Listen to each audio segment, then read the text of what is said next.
একটা নদীর ঘাটে হিন্দুরা জল নেয়, তারা বলে জল।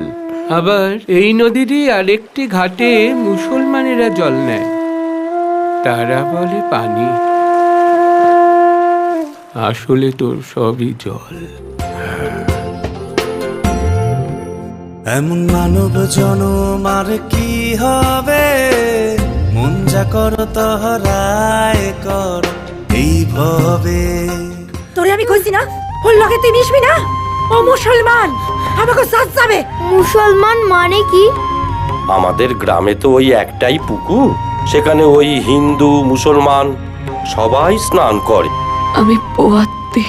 তালাক তোমারে দিতেই হইব একবার।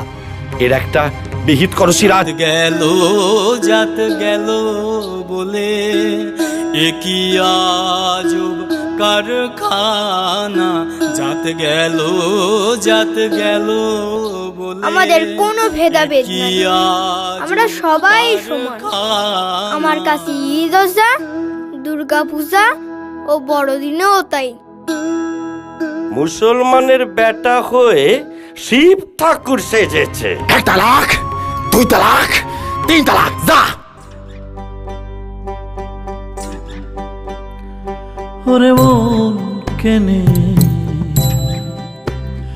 বুঝলি না রে,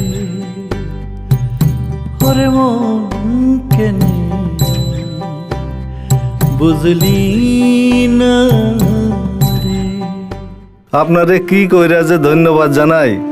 এই জমিটা যদি আজ না দান করতেন তাহলে এই মসজিদটাই হয়তো হইতো না। জমিদারের বাড়িতে চুরি হয়েছে, একবার যদি সোরের নাগাল পাইতাম না। আজ যদি নূর না থাকতো তাহলে যে বাবলুর কি হইতো। আজ থেকে তোদের দুজনকে কেউ কখনো আলাদা করতে পারবে না, কেউ আলাদা করতে পারবে। তোরা দুজনে একসঙ্গে থাকবি বাপ। জীবনে দিন হলো রঙিন, মন ছিল যার আশায়, পেলাম যারে বুকের মাঝে আমার ভালোবাসা। চলো পলাই যাই।